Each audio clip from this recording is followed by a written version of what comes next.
Nuevamente y darle la bienvenida a esta sesión correspondiente a la segunda sesión ordinaria del mes de febrero del Colegio de Médicos Oftalmólogos de Jalisco.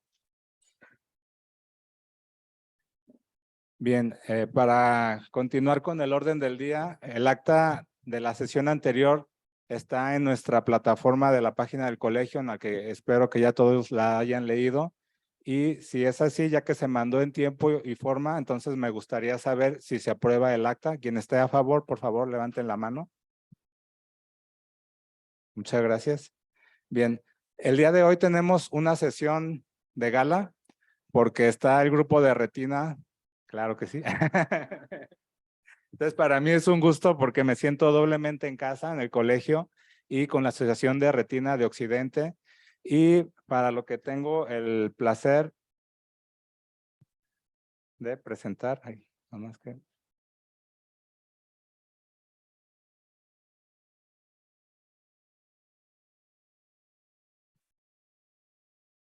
Pues ya la tecnología luego falla, pero bueno.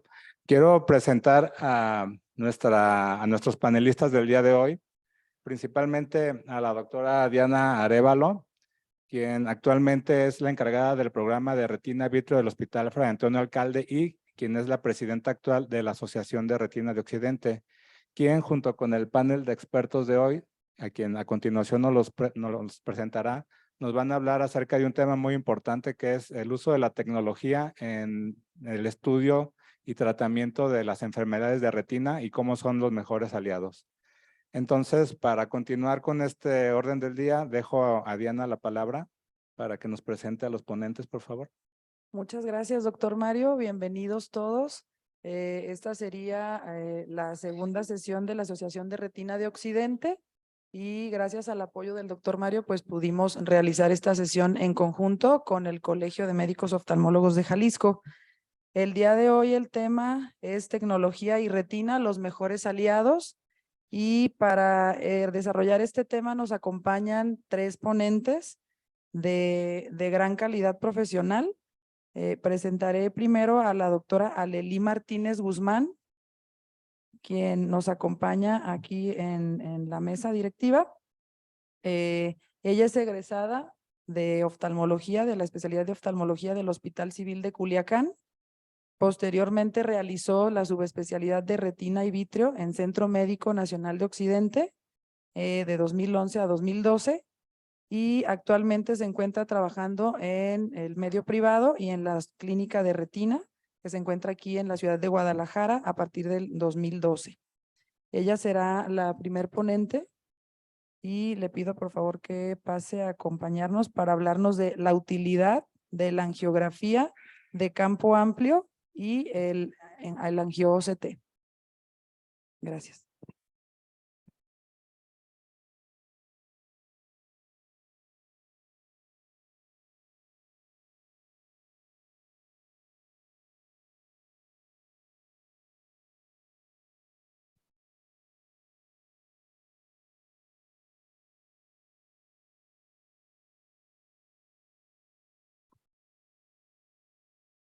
Buenas noches. Hoy vengo a hablarles acerca de la utilidad de la angiografía de campo amplio y la angio-OCT en diferentes patologías retinianas.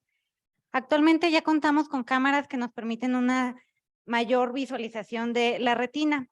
Esto nos va a dar una mejor resolución, vamos a tener un menor tiempo de procesamiento para las imágenes, mejor adquisición ya sea con medios opacos, con poca midriasis o con poca cooperación del paciente. Vamos a poder tener imágenes simultáneas, tanto de polo posterior en la periferia, y esto se va a traducir con una mejor calidad de nuestros estudios. Actualmente contamos con la Clarus 700, que nos da, con una sola toma obtenemos imágenes de 133 grados. Como vemos aquí tenemos un paciente con retinopatía diabética, donde observamos en polo posterior la mayor afección de la enfermedad, y en una sola toma que nos tomó unos cuantos segundos podemos obtener imágenes de gran calidad. También podemos hacer montajes, los cuales nos pueden dar hasta 200 grados en las de campo amplio. Aquí tenemos una oclusión de vena. Y también podemos hacer montajes con 4 fotografías que nos dan hasta 267 grados de visión. Y esto pues va a ser de mucha utilidad al momento de tanto de tomar las imágenes para fotografía como de hacer una florangiografía, porque podemos obtener mayores datos. Han pasado más de 60 años desde que se realizó la primera florangiografía, la cual es considerada un estudio invasivo y dinámico, ya que nos va a dar, vamos a inyectar colorante en la vena, el cual puede ocasionarnos una reacción alérgica en algunos pacientes, y va a ser dinámico porque pues vamos a poder analizar de forma casi así, bueno, inmediata, la circulación retiniana, si tenemos ausencia de perfusión, si tenemos datos de neovascularización, si hay fuga y edema que se va a traducir en ruptura de la barrera hematoretiniana, y también nos va a dar información acerca de la salud vascular, ya que vamos a ver la velocidad de flujo y de llenado de los vasos, lo cual no podemos obtenerlo en una angio-CT. La angio-CT, por su parte, es no invasivo. En segundos obtenemos imágenes, no vamos a usar colorantes. Este angio-CT toma la reflectancia de los eritrocitos en su paso a través de los vasos y por eso forma las imágenes.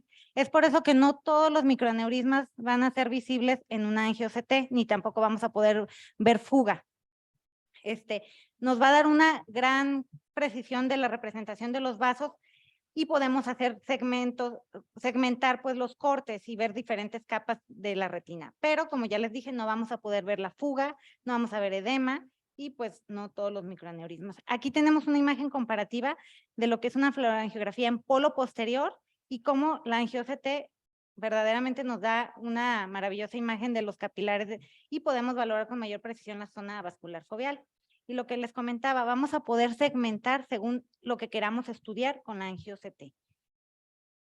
La angiografía, a pesar de que han pasado tantos años desde que se empezó a usar, no ha perdido campo de acción y es muy útil en ciertas patologías. Por ejemplo, en la coroidopatía serosa central, aquí tenemos un paciente donde observamos un despegamiento seroso circunscrito.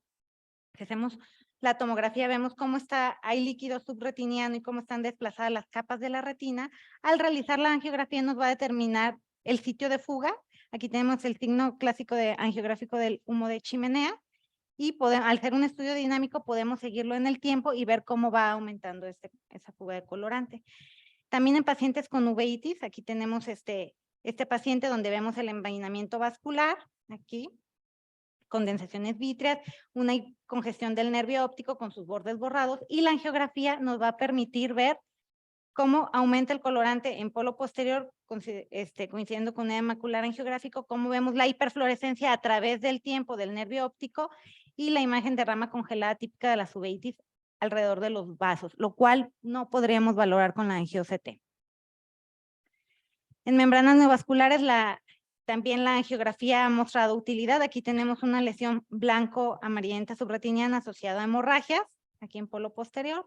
En la tomografía vemos cómo hay un engrosamiento de las capas de la retina asociado a quistes, una lesión hiperrefléctica que corresponde con la membrana y líquido. Y la angiografía vemos con el paso del tiempo cómo empieza una lesión hiperfluorescente y aumenta de intensidad, perdiendo sus bordes durante el tránsito del estudio. También la angio-CT nos es muy útil para estos pacientes de membrana neovascular. Aquí tenemos otra, donde como les dije, podemos hacer la segmentación a diferentes niveles y podemos también valorar lo que es el flujo vascular. Y aquí podemos irnos hacia las capas más externas retinianas, donde vemos esta zona que corresponde con la neovascularización.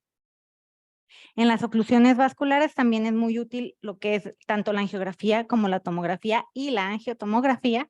Tenemos que apoyarnos de todos los estudios para poder hacer una adecuada valoración del paciente. Aquí tenemos una oclusión de vena central de la retina.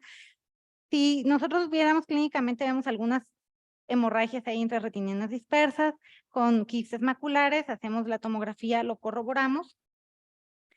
Al hacer la angiotomografía, como vemos, el campo es limitado.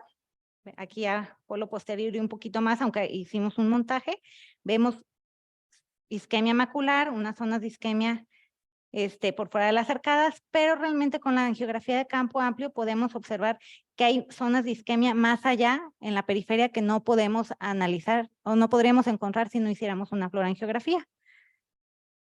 En la retinopatía diabética es de suma importancia combinar estos estudios. Aquí tenemos una retinopatía diabética proliferativa con unos penachos de neovascularización aquí en la parte superior, en la nasal.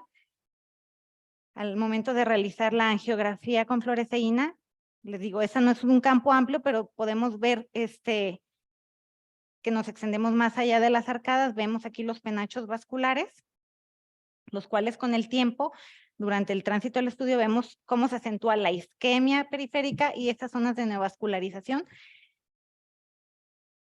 Aquí tenemos otro ejemplo de una retinopatía diabética, donde vemos en polo posterior los microhemorragias, microaneurismas, los exudados. Al hacer un angio-CT, vemos unos cuantos microaneurismas, una discreta remodelación de la zona vascular foveal.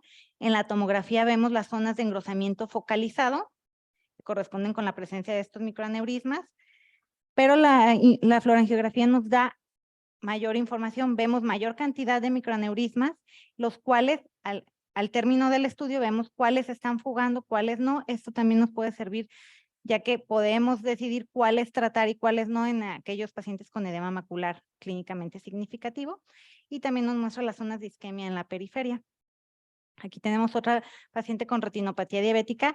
Se hizo una reconstrucción, un montaje del angio-OCT, se hicieron 5 tomas para poder lograr abarcar toda esta superficie, y vemos las zonas de cierre capilar o de no perfusión, vemos los neovasos, pero sin embargo, al realizar la angiografía con fluoresceína nos da una panorámica más extensa de cómo está la falta de circulación en la retina y las zonas de neovascularización también en la retina nasal, que no son perceptibles en lo que es la angio-CT. Aquí tenemos otra paciente con una retinopatía diabética proliferativa y una hemorragia vítrea. Esta hemorragia vítrea nos va a enmascarar aquí las zonas de reflectividad, porque pues nos va a ocasionar un fenómeno de sombra. Podemos analizar con mayor detalle la zona vascular foveal, la cual con la pura angiografía no podríamos hacerlo. Y vemos ya cuando hacemos la angiografía con fluoresceína la gran zona de isquemia, la cual pues perdemos muchos datos si no pedimos todos estos estudios. Como conclusión, la FAC nos va a dar una información de la salud vascular. Ya vamos a ver si hay fuga, si hay isquemia, y vamos a ver qué tanta es la velocidad de llenado de los vasos. Y bueno, la angio-CT va a ser un estudio complementario, aún no sustituye a la FAC ni a la tomografía. Y no desestimemos la información tan valiosa que nos va a dar la fluorangiografía, sobre todo en patología vascular periférica. Muchas gracias.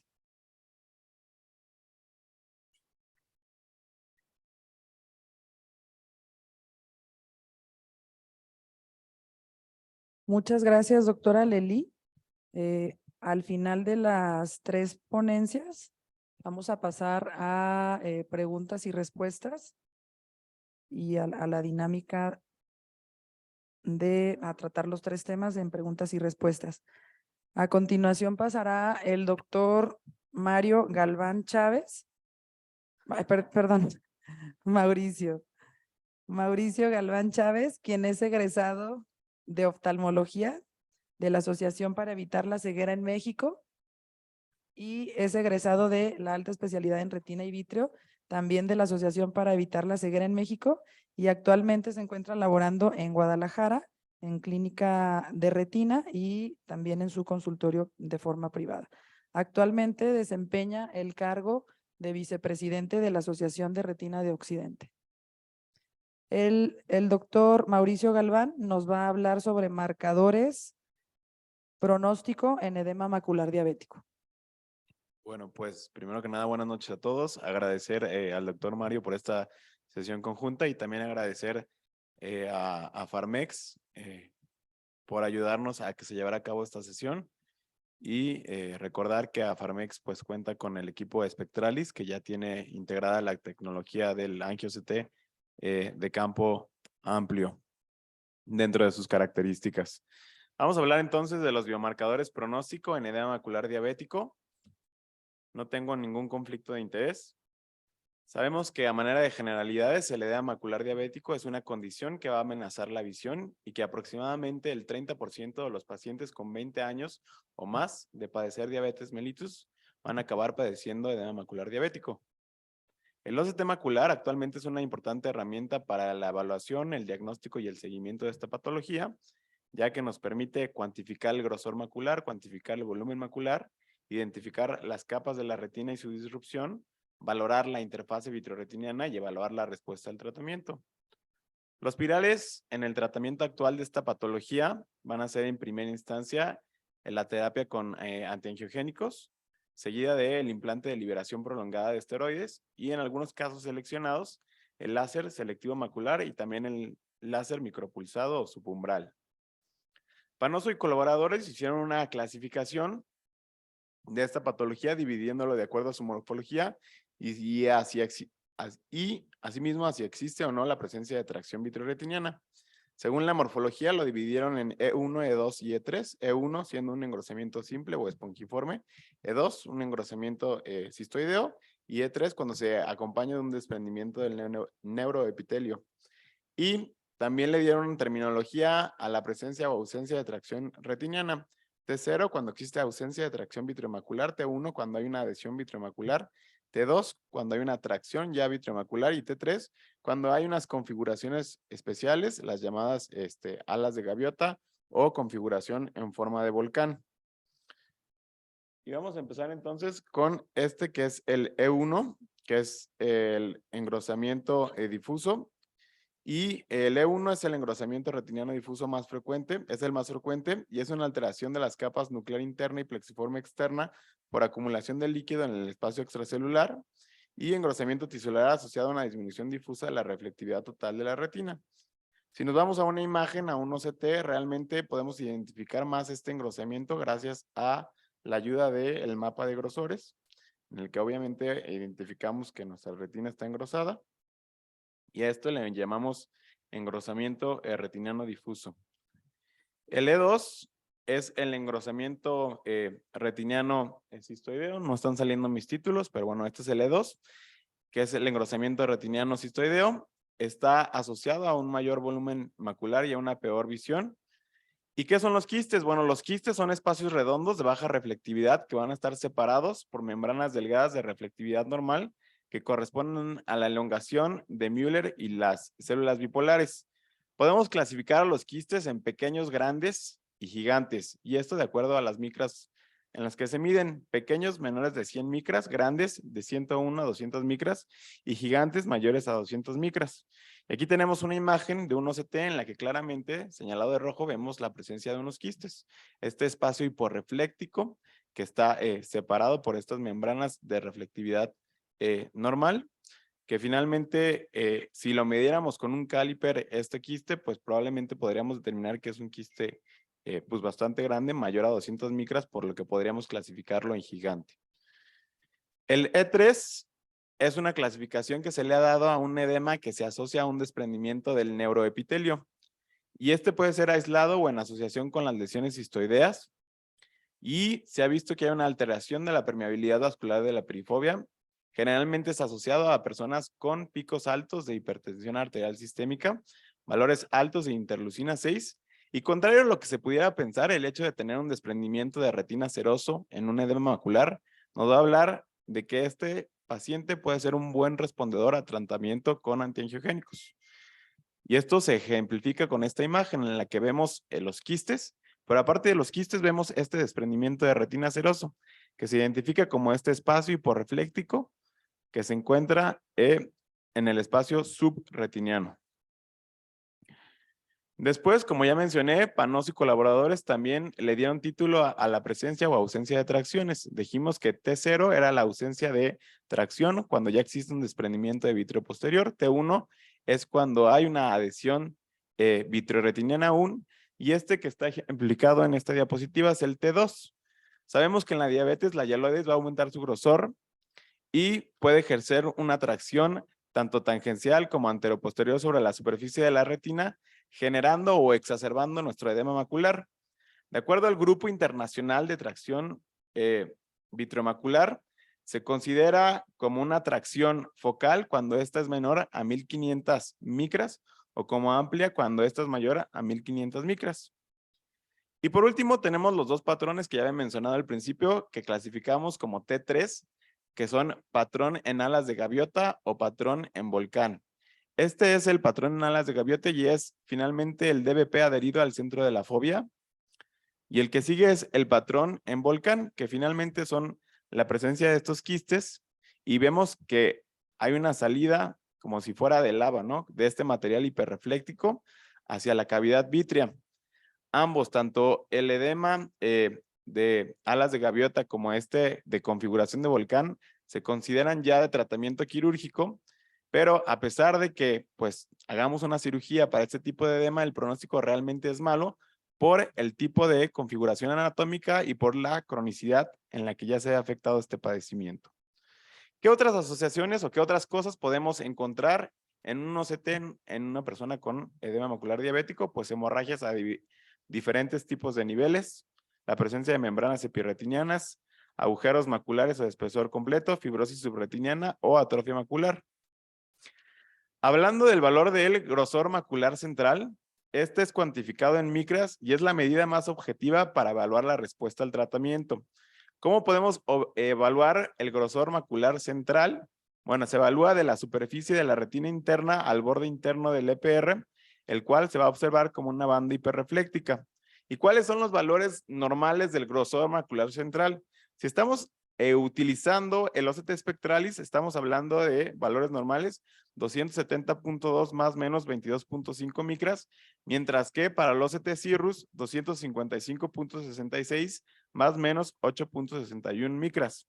Importante aclarar que la correlación entre el grosor macular central y la agudeza visual mejor corregida final realmente es pobre. Y esto se traduce en que a veces terminamos el tratamiento de un paciente con edema macular diabético y vemos que tiene un grosor macular central realmente pues no significativo, o que tiene un grosor macular central pues digamos pequeño y que no ve bien todavía. Entonces la correlación final se pierde a largo plazo.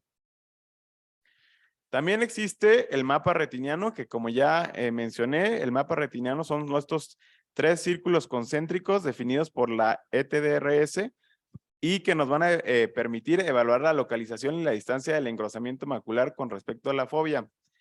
Importante que de acuerdo a la ETDRS se considera un edema macular diabético clínicamente significativo cuando este es mayor de 300 micras en el milímetro central y cuando este es mayor o igual a 300 micras, a 320 micras en el anillo pericentral. También tenemos otra medida que se conoce como volumen macular central. ¿Y qué es el volumen macular central? Bueno, pues es el cálculo de volumen de la retina para cada mapa o para cada círculo evaluado en el mapa de grosores de la retina. Al evaluar toda la mácula pueden infraestimarse algunos valores y se han considerado como valores anormales menores o igual a 6.5 milímetros cúbicos o mayores o iguales a 8 milímetros cúbicos. Y finalmente a todo esto nos lleva a preguntar cómo vamos a poder predecir la respuesta al tratamiento en un paciente con edema macular diabético. Realmente actualmente no existen métodos confiables para determinar qué pacientes con edema macular diabético van a ganar o perder visión. Sin embargo, existen los biomarcadores de imagen. ¿Y qué es un biomarcador de imagen? Es una característica o signo utilizada como indicador de un estado biológico en un estudio de imagen, en este caso en el OCT. Este debe poder evaluar o predecir de manera objetiva un estado patológico o de respuesta a un tratamiento farmacológico. Vamos a empezar hablando de biomarcadores de mala respuesta al tratamiento con antiangiogénicos en pacientes con edema macular diabético. ¿Qué pacientes podemos saber que no van a responder como quisiéramos? Lo primero, la disrupción de la membrana limitante externa. Recordar que la capa limitante externa es la que se encuentra por arriba de la línea de los fotorreceptores.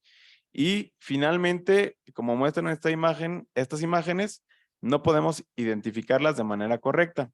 Y lo mismo ocurre con un mal pronóstico si no podemos identificar de manera correcta la capa de elipsoides. Es decir, existe una disrupción de la capa de elipsoides.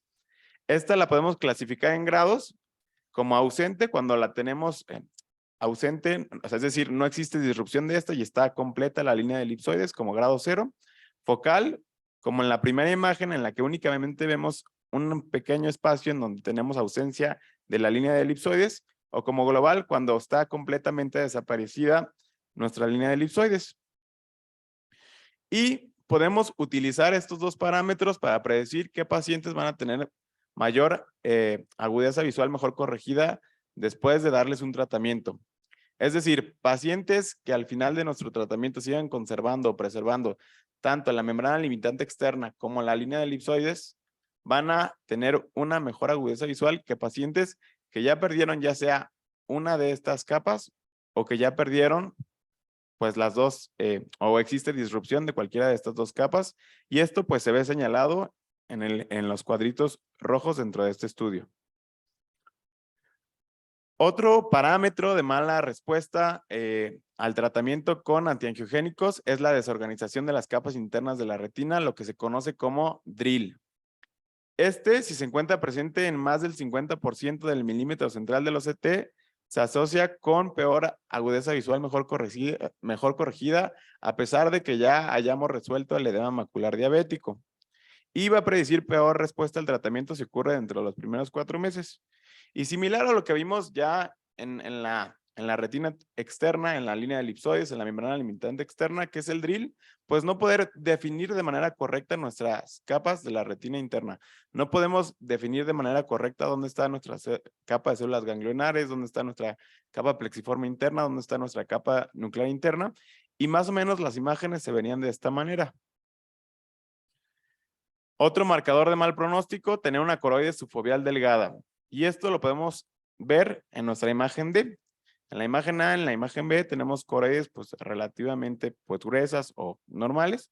Y en nuestra imagen D, pues tenemos ya una coroide subfoveal delgada, lo que nos hablaría que este paciente desde inicio pues no ganaría, o podríamos predecir que no ganaría buena agudeza visual a pesar de nuestro tratamiento con antiangiogénicos.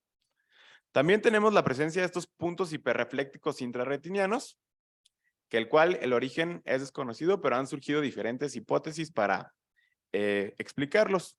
Se cree que pudieran llegar a ser exudados duros, que puedan ser migración de células del EPR o incluso activación de la microglia. Y lo mismo ocurre con la presencia de esta pared hiperrefléctica periquística, cuyo origen también es desconocido y también se le ha dado diferentes hipótesis como la transformación de exudados duros, migración de células de EPR, activación de microglia o inclusive macrófagos cargados de lípidos. Y por último, podemos auxiliarnos de nuevas tecnologías como lo es el angio-OCT, en donde dentro del plexo capilar superficial podemos ver un agrandamiento de la zona vascular foveal, y esto nos hablaría de un mal pronóstico en un paciente que vamos a empezar a tratar por edema macular diabético. Y lo mismo, la disminución de las densidades vasculares, que también las podemos encontrar dentro del plexo capilar superficial. Y ya hablamos de todo lo malo, pero pues algo bueno tenemos que sacar de esta plática, y qué pacientes les podemos orientar o qué pacientes podemos predecir que pudieran llegar a tener una mejor agudeza visual después de empezar un tratamiento con terapia antiangiogénica. Lo primero, ya lo mencioné, es la presencia de líquido subretiniano. Si un paciente con edema macular diabético tiene líquido subretiniano, quiere decir que puede llegar a tener una buena respuesta a la terapia antiangiogénica. Lo segundo es la presencia de quistes intrarretinianos pequeños, y en este caso se habla de una altura menor a 380 micras. Si tenemos quistes de más de 380 micras, podemos predecir que este paciente no va a tener buena respuesta al tratamiento. En cambio, si tenemos quistes pequeños, pues el paciente seguramente va a responder mejor. Y el último parámetro de buena respuesta al tratamiento con antiangiogénicos es que desde etapas tempranas, desde el principio del tratamiento, tengamos la presencia de adhesión vitreomacular en el estado basal. Sin ninguna atracción, simplemente que la hialoides todavía se encuentre adherida a las capas internas de la retina. ¿Cuáles serían las conclusiones entonces de esta plática?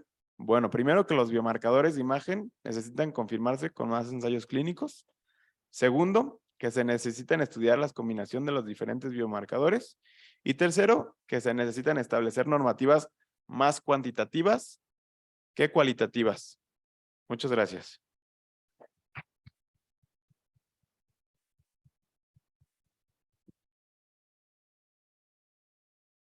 Muchas gracias, doctor Mauricio. Al final pasaremos a las preguntas y respuestas sobre el tema que nos expuso. Muchas gracias. Súper. A continuación, el tercer y último ponente es el doctor en ciencias Gaspar González Briceño, quien nos hablará del tema inteligencia artificial en retinopatía diabética y presentaré un breve resumen de su currículum. El del doctor Gaspar es ingeniero electrónico con especialidad en biomédica por el Instituto Tecnológico de Morelia. Es maestro en ciencias en bioelectrónica y posteriormente realizó un doctorado en ciencias en el Instituto Politécnico Nacional, orientado a investigación en el ámbito biomédico, y actualmente es investigador en el caso de uso de la retinopatía diabética asistida con telemedicina en inteligencia artificial en el estado de Jalisco. Ha colaborado con diferentes proyectos en salud, con instituciones como la Universidad de Wisconsin y el Hospital General de Massachusetts. Y actualmente se encuentra laborando y es profesor de cátedra del ITESM en el campus de Guadalajara. Y bueno, sin más preámbulo, voy a dar la palabra al doctor en ciencias Gaspar. Muchas gracias, doctora Diana, y gracias al Colegio de Médicos Oftalmólogos de Jalisco y al doctor Mario, pues, por la invitación y presentarles sobre este tema que ha sido, pues, un recorrido largo y todavía estamos precisamente sacando algunos resultados de esto. El nombre de esta presentación es el tamizaje sistemático de retinopatía diabética asistido con telemedicina e inteligencia artificial. Y ella la dividí en 3 secciones. Uno en una introducción, en el cual vamos a sumergirnos un poquito nada más en cómo se interpreta la inteligencia artificial de manera, pues, muy general. El caso de uso en el cual nosotros la aplicamos y posteriormente en cómo puede ser de utilidad para un sistema de salud pública. Entonces, voy a iniciar con lo que viene siendo una publicación de un libro, que es La Cuarta Revolución Industrial. El autor de él, que es Klaus Schwab, es el director del Foro Económico Mundial. Y en este comenta que se tienen 23 tecnologías de cambio profundo. De ellas, 14 aplican en salud. Tecnologías como la presencia digital, los wearables, lo que vienen siendo la robótica y servicios, la impresión 3D y salud humana, o la inteligencia artificial, pues son 14 de ellas que aplican precisamente para la parte de salud. Nos vamos a enfocar el día de hoy en lo que viene siendo solamente la inteligencia artificial, y para ello dialogar que esta ciencia, esta rama, se ha venido trabajando desde los años 1950 aproximadamente, cambiando posteriormente hacia lo que viene siendo aprendizaje profundo, en donde se anexó precisamente a través de los años 1980, y después con el apoyo de lo que viene siendo el aprendizaje profundo, después del 2010 es lo que actualmente, pues, nos ha ayudado para realmente estar utilizando, en este caso, un reconocimiento, por ejemplo, de patrones, de imágenes en este caso. Para ello, hablando sobre el aprendizaje de máquina, estaríamos dialogando de que el aprendizaje de máquina puede utilizarse diferentes metodologías para ella, como el aprendizaje no supervisado, el reforzado y el aprendizaje que viene siendo supervisado. Sobre este es precisamente en el que nos vamos a estar enfocando, y para ello voy a colocar por aquí un ejemplo en el cual, si hablamos del aprendizaje supervisado, podríamos estar haciendo cuestiones como clasificación o regresión. Un ejemplo de esto, con la parte de regresión, podemos realizar, por ejemplo, predicción, en el cual predice salidas continuas validadas a través de una regresión. Como ejemplo, si se le pregunta a un grupo de mujeres que tiene una edad de entre 20 a 50 años, ¿qué edad de los hombres le parece atractivo? Pues empezaron a contestar que entre 23 años, a los 25, entre 25 y 26, a los 40, 38, a los 49, 45 y así. Entonces, si nosotros le preguntásemos por aquí a una mujer de 60 años, pues podríamos utilizar lo que viene siendo la regresión para poder predecir que más o menos va a estar rondando en los 60 años, ¿verdad? Ahora, si bien para la parte de la clasificación, categoriza un grupo de objetos que predice un número de valores discretos.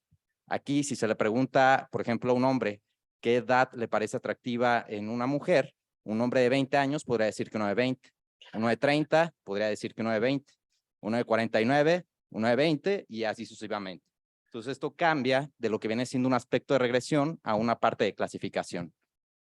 Para esto, en el entrenamiento supervisado se requieren pues un diferente set de entrenamiento. En este caso, por ejemplo, tenemos aquí diferentes frutas como manzanas, toronjas, o cítricos y también, por ejemplo, sandías y bananas. Sobre esto, entonces, lo que se hace es que con el algoritmo precisamente de aprendizaje de máquina, pues se entrena para que posteriormente con un set que viene siendo de prueba, se meta de nuevo y con este podamos estar haciendo alguna predicción. Para este caso, si se utiliza con el aprendizaje supervisado, la parte de clasificación, y obtenemos precisamente dos imágenes, podríamos nosotros decir que este en efecto viene siendo una sandía y este viene siendo el número 2, un cítrico, que podría ser también ya sea una toronja o una naranja. Ahora, imaginemos esto, pero en algo que viene siendo la retinopatía diabética. Para ello, este tipo de tecnología ya se ha pues venido trabajando y existen por aquí modelos de inteligencia artificial que presentan una sensibilidad de especificidad hasta de más de 95%, una sensibilidad de especificidad diagnóstica. Esto pues, nos muestra precisamente pues, qué avanzado puede estar este tipo de tecnología y que pues, podría ser muy útil. Sin embargo, pues aquí hay una problemática, ¿verdad? Porque la prevalencia de la enfermedad y la ceguera por retinopatía diabética sigue aumentando y esto pues va a seguir aumentando a través de los años, de acuerdo pues a las estadísticas que se están mostrando actualmente. ¿Y cuál es la solución para esta problemática? Pues la detección temprana y el tratamiento oportuno. Si bien el aspecto en el que nos estamos enfocando, la inteligencia artificial, nada más viene siendo una herramienta que nos va a ayudar entonces para acelerar este tipo de modelos o sistemas de tamizaje. Y para ello, entonces, tomando en consideración lo que vienen siendo las guías de práctica clínica de aquí de México, lo que nos indican es, si tenemos un paciente, va a llegar a nuestro primer nivel, nuestro centro de salud o nuestra clínica, y entonces ya sea un médico familiar, urgenciólogo o el que se encuentra aquí en primer nivel, podrá entonces estar haciendo y tomando lo que viene siendo el estudio de fondo de ojo a través de un oftalmoscopio, pues que es una cuestión analógica, ¿verdad? Sin embargo, la sensibilidad y la especificidad de esto pues puede ser muy baja. ¿A qué se debe? Capacitación y tal vez las herramientas que se tienen. Entonces, la problemática sobre esto es que entre el 10 y el 20% de estas personas, de acuerdo a la literatura, no son transferidos a segundo nivel o a tercer nivel para su diagnóstico y tratamiento, pues que sea de manera temprana. Y es por ello que nosotros, precisamente vino siendo mi tema de tesis, que lo realicé en el Cinvestav Guadalajara, en donde estamos promoviendo aquí el uso de una unidad dentro de esta clínica que precisamente tenga cámaras de fondo de ojo, personal capacitado, computadoras, y sobre esto a través de un sistema de telemedicina, entonces podamos usar lo que viene siendo el personal certificado o un modelo de inteligencia artificial para que entonces ahora sí se eleve la sensibilidad y especificidad y con esto poder ahora sí referir de manera oportuna al paciente y con ello pues tratar de realizar lo que viene siendo su tratamiento. Como pueden observar, aquí es donde nos estamos enfocando. Entonces, teniendo esto en cuenta, podríamos observar que de acuerdo a la clasificación internacional, podemos determinar 5 diferentes valores de retinopatía diabética, en los cuales podríamos ir del no aparente, leve, moderado, severo y proliferativo. Sobre ello, los primeros 3 niveles, de acuerdo a las guías de práctica clínica y de diagnóstico que tenemos aquí, se quedan en primer nivel y los siguientes pasan a segundo y tercer nivel. Esto, como podrán recordar, con el modelo supervisado, y si nosotros empezamos a hacer entonces la clasificación de estas imágenes, podríamos determinar que el paciente, si tiene alguna retinopatía que sea severa o proliferativa, entonces puede estar pasando ahora sí a un segundo o tercer nivel. Para ello, lo que hicimos fue entonces equipar los diferentes centros de salud, en el cual pues colocamos por aquí algunos optometristas, en donde se les tomaba la agudeza visual, cámaras de fondo de ojo, computadoras, ellos utilizaban una parte de la plataforma y sobre eso ahora sí ya se tomaba la imagen. Estos equipos los utilizamos precisamente en 3 centros de salud de la Secretaría de Salud de Jalisco que viene siendo la Aurora y la Esperanza, el Yugoslavia, el Paraísos del Coli. Aquí atendimos aproximadamente a 1,008 pacientes diabéticos, de los cuales se pudieron obtener más de 4,000 imágenes, de las cuales estas fueron valoradas por diferentes oftalmólogos, precisamente ya aquí agradeciendo al Colegio de Médicos Oftalmólogos de Jalisco, dado que nos apoyaron en este punto. Después de ello, los pacientes que precisamente pudiesen tener lo que viene siendo un grado de retinopatía que fuera referible, entonces los enviamos a Hospital Civil. En él, tuvimos una atención que se requería para 308 pacientes diabéticos y esto representa pues un 30% de los pacientes de primer nivel, como podemos observar. Aquí cabe resaltar que no es porque tengan un grado también de retinopatía diabética nada más que sea referible, sino que también puede ser alguna imagen que no haya estado bien valorada. Ahora, pasando entonces de la parte de la introducción, tomando nuestro caso de uso, ¿qué necesitamos para una eficacia, para que un producto como este, un sistema como este, un tamizaje, sea pues eficaz en lo que viene siendo la salud pública? Y aquí me va a permitir colocar un aspecto de una analogía. Vamos a hablar de la tecnología. Y en este caso, imaginemos un carro Tesla. Entonces, estos ya pueden, pues, precisamente manejarse de manera autónoma, ¿verdad? Pues, los que tengan un carro por aquí Tesla en México, esperemos que se pueda realizar. ¿Por qué? Pues porque hay carreteras que todavía no están hechas para estos carros. Y esto representa una complicación, ¿verdad? Porque aunque tenemos la tecnología, hacen falta otras partes como la demográfica y la cultural, la regulatoria y la económica, que nos permitan precisamente colocar esta infraestructura y que ahora sí este carro pueda ser utilizado. Y aquí estamos hablando de reglamentos de tránsito, pues buena cementación, entre otras cosas. Esto mismo pasa con la parte de los modelos de inteligencia artificial. Tenemos que considerar lo que viene siendo el aspecto demográfico, el regulatorio y el económico, y con ello, entonces, una transformación que sí sea, pues, interdisciplinaria y también intersectorial. En este caso, podríamos estar entonces, si consideramos todos estos puntos, ahora sí estar construyendo las carreteras de lo que viene siendo los modelos de la inteligencia artificial en la salud para poder estar haciendo un uso eficaz en su salud pública. Sobre esto, bueno, algunos resultados previos que hemos hecho, previos a este estudio, que fueron solamente de un modelo de inteligencia artificial, pues estuvimos obteniendo por ahí sensibilidades y especificidades de entre de 0.89 y 92, 0.8 y 88 y 0.82 y 85 para diferentes sets de imágenes. Estas vienen siendo pues algunas de las referencias y que colocamos y de estudios previos que hemos realizado para esto. Y bueno, mis agradecimientos especiales precisamente a todas las instituciones que han hecho posible pues este proyecto y en especial también pues a los diferentes médicos que nos han apoyado precisamente en todos los sentidos aquí, como la doctora Fátima, el doctor Mauricio, Axel, Gabriel, Nadia, José, Andrés, Diana, Miriam, Alejandra y Mario. Y pues esto sería todo. Muchas gracias.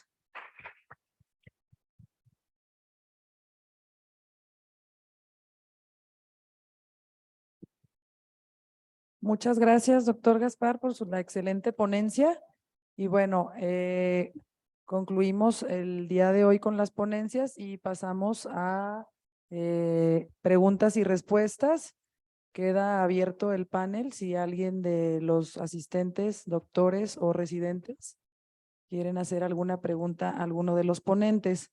Yo, para comenzar con preguntas y respuestas, a mí me gustaría preguntarle a la doctora Lely, en pacientes con retinopatía diabética específicamente, ¿en qué etapa de la retinopatía diabética pides un angio-OCT o desde la primera consulta que llega un paciente diabético a tu consultorio, pides un angio-OCT o te vas primero por la fluorangiografía?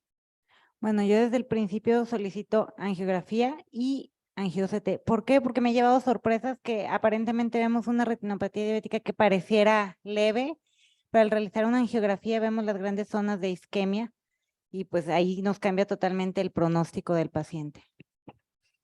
Ok, y aproximadamente en tu práctica diaria, en pacientes con retinopatía diabética, ¿cada cuánto estás solicitando una fluorangiografía, porque efectivamente el estudio de angio-CT pues es un estudio más rápido, que es menos invasivo. Entonces, ¿a cada cuánto tú estás actualmente solicitando una fluorangiografía para un paciente diabético y en qué tipo de características? Bueno, dependiendo, si es una retinopatía diabética leve, pues puedo pedirle una al año más o menos, aproximadamente. Si ya veo que es moderada, severa, si ya tengo cambios a nivel macular, lo complemento con angio-CT y se lo pido pues aproximadamente a los 6 o 4 meses. También dependiendo mucho del paciente, del tipo, del control que lleve, del apego al tratamiento.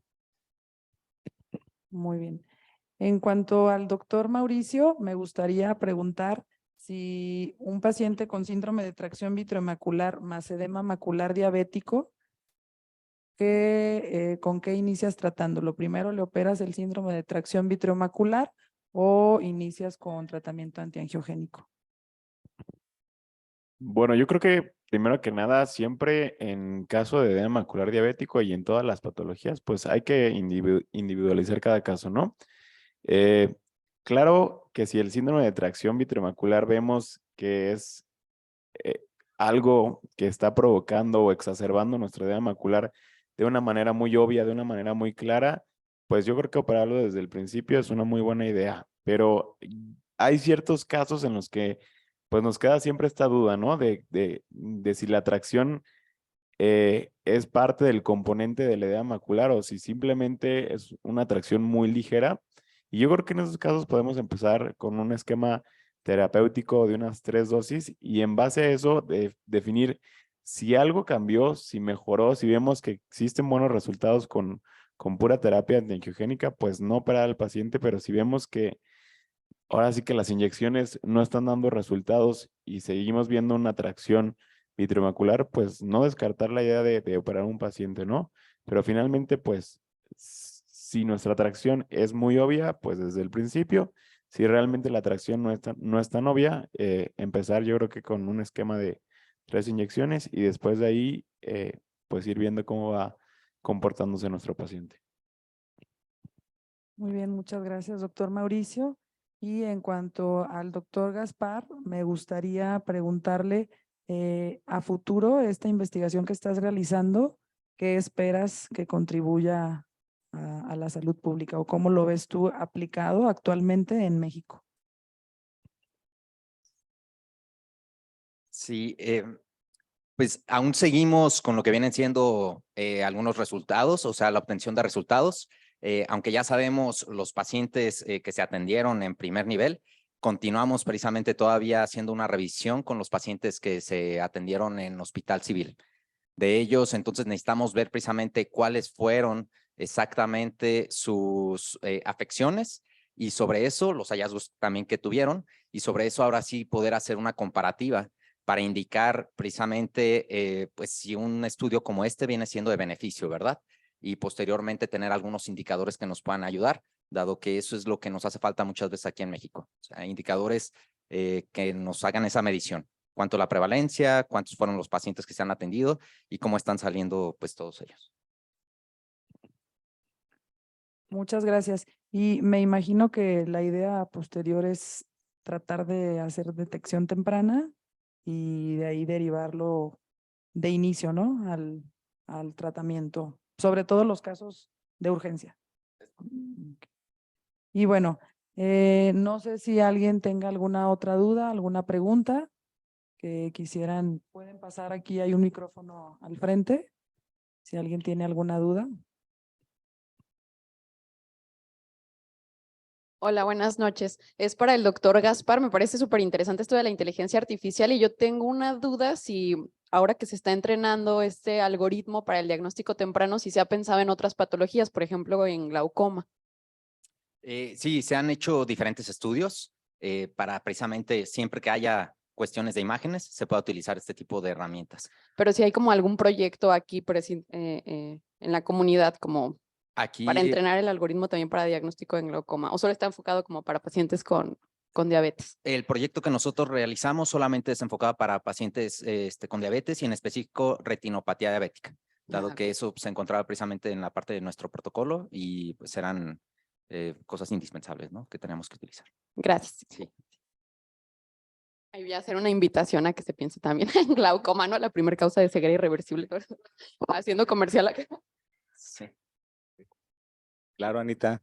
De hecho, pues sí, se está pensando en algún momento invitar a la Asociación de Glaucoma de Occidente a hacer un proyecto similar, ¿verdad? Bien, yo les quiero preguntar, pues ya con esto de tener bastante información, de tener la OCT, la afroangiografía, la angio-OCT, realmente a veces es confuso manejar tanto, ¿no?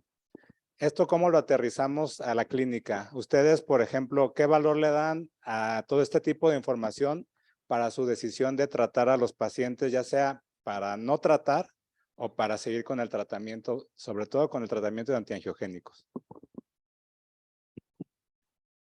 Pues creo que las tecnologías son súper importantes para hacer un diagnóstico adecuado, ¿no?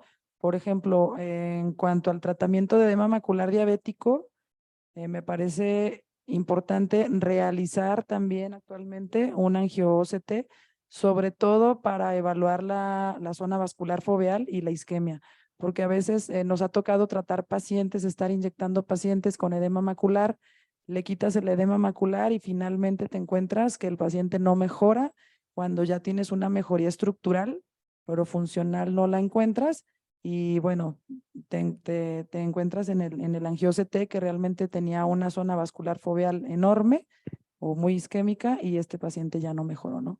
Entonces creo que sí es importante hacer uso de las diferentes tecnologías que tenemos también para iniciar y dar seguimiento en el tratamiento oportuno del paciente. Sí, justo eso. Sobre todo que, por ejemplo, tecnologías como el angio-OCT han evolucionado muchísimo a lo largo de 10 años. Actualmente podemos hacer un angio-OCT como si fuera un OCT. Tomamos un angio-OCT en menos de 10 segundos y como dijo ya la doctora Diana, podemos encontrar características que tal vez todavía no están tan estudiadas o parámetros. Por ejemplo, lo mencioné muy breve, las densidades vasculares que si se encuentran disminuidas nos podrían hablar de un mal pronóstico, pero a la larga creo que la tecnología que ha llegado a estudios como el angio-OCT nos va a contribuir y nos va a ayudar a hacer parámetros, como lo mencioné también, que sean cuantitativos para que nosotros podamos predecir qué también le pueda llegar a ir a un paciente que está recibiendo este tipo de terapia. Entonces, yo creo que si la pregunta es si de inicio pedir un angio-OCT, creo que actualmente pensar que en cualquier patología de retina usar la imagen multimodal es básico, ¿no? Pedirle a todos los pacientes de retina, tanto el angio-OCT como el OCT, aún pedirle todavía la angiografía con fluoresceína, porque en cualquiera de estas tres tecnologías, principalmente autofluorescencia, aún podemos encontrar detalles que tal vez no encontramos en las otras y pues cada una de estas tecnologías pues que han avanzado muchísimo a lo largo de los años. Bueno, yo quiero agregar, ¿qué queremos buscar? O sea, queremos ver la periferia, queremos ver el área macular, porque obviamente pues una fluorangiografía nos va a dar información acerca de la circulación, básicamente la periferia. Como ya vimos, el angio-OCT nos da unas imágenes preciosas del polo posterior y de la zona vascular foveal, pero tenemos un campo limitado. Entonces, ¿qué queremos buscar? ¿Qué patología estamos analizando? Y dependiendo de eso, pues decidir qué estudio, porque pues si no nos vamos a perder en la cantidad de estudios que tenemos. Entonces, primero ver, identificar la patología, qué vamos a buscar o qué nos interesa y ya decidir el tipo de estudio.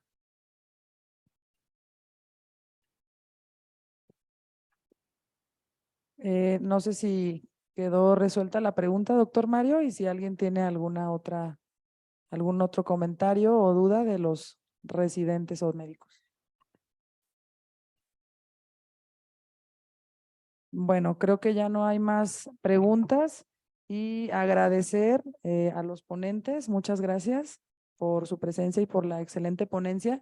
Y también agradecer a Laboratorios Arfamex, como ya lo mencionamos, posterior a esta plática, a estas ponencias, ellos patrocinaron una cena el día de hoy.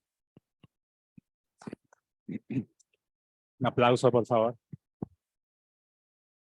Muchas gracias. La verdad, una ponencia, un tema bastante importante, muy bien llevado.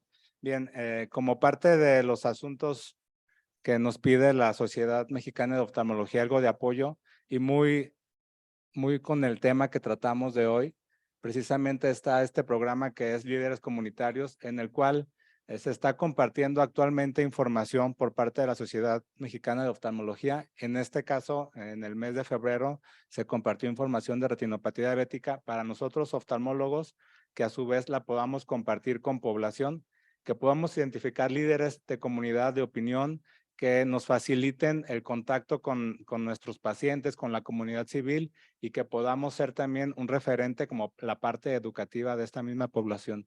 Entonces, en enero se comenzó con la parte de retinopatía del prematuro. En febrero ya estamos con retinopatía diabética y así gradualmente se irá tomando algún tema. Esta información la tenemos, me la mandan a mí, está también aquí en la computadora del colegio y está a disposición de que cualquiera de ustedes que quiera tener acceso a esta información para a su vez transmitirla a alguien más, está a su completa disposición. Bien, dentro de los asuntos varios, pues bueno, les recuerdo y les pido que por favor pasen con Sara para que se actualicen con sus cuotas. Igual a los oftalmólogos que quieran ser socios del colegio, tenemos las puertas abiertas. La verdad es que, como ustedes saben, pues necesitamos la participación de gente de sangre nueva. Yo siempre les hago un comentario, ¿no? Si para el colegio creen que no es atractivo, pues les agradecemos que vengan y nos digan, no, ¿saben qué? Ustedes no saben nada, deben de aprender esto, ¿verdad? Y si es atractivo para ustedes, pues igual únanse para que compartan su conocimiento, ¿no? Entonces, creo que es una forma de salir ganando, ¿no? De todas maneras. Entonces, por favor, hay que actualizarnos con las cuotas. Bien, dentro del proyecto de la Casa del Oftalmólogo, creo que es un proyecto que ha levantado bastante polémica, afortunadamente, porque estábamos como muy aletargados, entonces ahora tenemos otro tema de qué tratar. Se ha hecho una comunicación, se ha invitado a todos los oftalmólogos que estén interesados en la participación de este curso, que es lo que lo manifiesten. Se tiene la intención del 22 de febrero, aquí en la Casa del Oftalmólogo, realizar una reunión presencial, sobre todo con los expresidentes, pero también a los oftalmólogos que tengan ya sea algún conocimiento de construcción o que simplemente tengan el interés genuino en participar para transparentar esta información y darles a conocer los proyectos en los que nos estamos enfocando. Y de acuerdo a eso, si se toma una decisión consensuada en seguir adelante con este proyecto, pues lo vamos a tomar. Si también se toma la decisión consensuada de no hacer la sesión o de no participar, pues no se participa. Les repito, es el 22 de febrero a las 7 de la noche. ¿Sí? Entonces, para que lo vayan calendarizando y si gustan, pues aquí vamos a estar a su disposición. Bien, también dentro de las cosas que estamos trabajando es la actualización de la base de datos. Entonces, junto con Odín, se está trabajando en renovar la página, como se hace continuamente. Creo que ya le tocaba una renovada. Y dentro de lo que estamos buscando es que a través de esta liga que próximamente se les hará llegar ya de una forma ya más formal, podremos tener nuestros datos actualizados para a su vez poder también tener links dentro de la página del oftalmólogo en la cual nuestros pacientes que nos busquen puedan encontrar nuestros datos que nosotros querramos compartir, como nuestro domicilio, sobre todo nuestro consultorio, pues nuestro teléfono y dónde nos pueden localizar, ¿no? Parte de que el colegio sea una herramienta para que nosotros nos veamos beneficiados en la atención a nuestros pacientes. Bien, y por último, la sesión ordinaria, me pasa la que sigue, Odín, del mes de marzo, creo que hay otra, pícale ahí. Del mes de marzo, sesión ordinaria del 2 de marzo, que es el tema de oftalmopediatría, en el cual la coordinadora, la doctora Sara Paula Carrillo, junto con profesores como el doctor Luis Javier Cárdenas, que ya reaparece en el colegio, y la doctora Cristina Martínez, que ya también tiene una participación activa con nuestro colegio, pues se van a encargar de realizar esta sesión el día 2 de marzo a las 20:30 horas. Bien, y Ya por último, solamente me gustaría hacerles un agradecimiento extenso y escrito. Creo que son de las cosas que pudiéramos retomar, entonces me gustaría pedirles un aplauso porque les voy a entregar un reconocimiento a los ponentes de hoy. Entonces, doctora Diana, por favor, pase para un reconocimiento. Muchas gracias por esta coordinación de la sesión.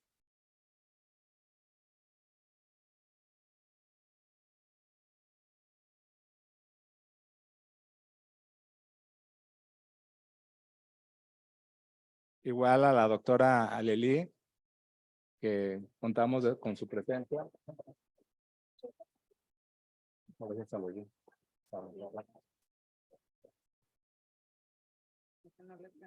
Sí.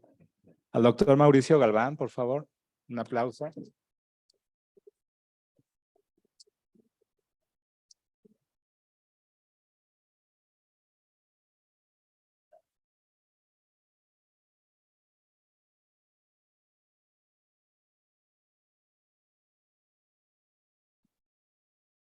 Al doctor Gaspar González Briceño.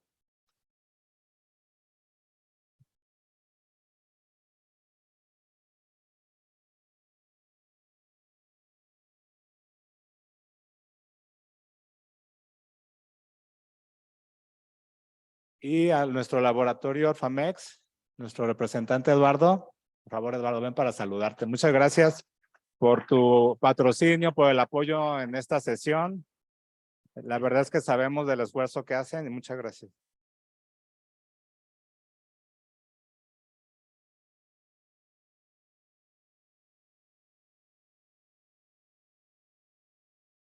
Bien, y los invitamos a pasar al fondo. Ah, perdón, doctor Chucho. Yo quisiera comentar algo.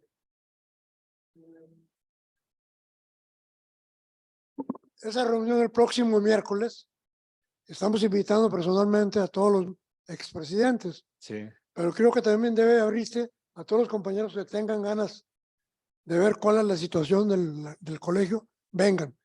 Yo les pido de veras de todo corazón que lo que se decida no sea una causa de separación de algunos compañeros.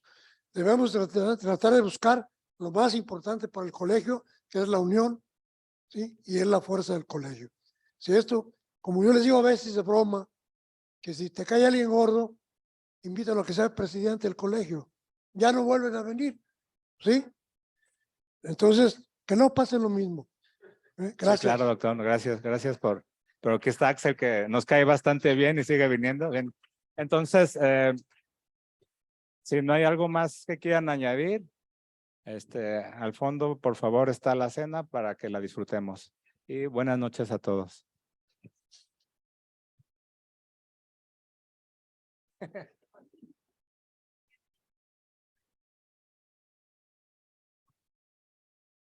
Pero ya viene relajado.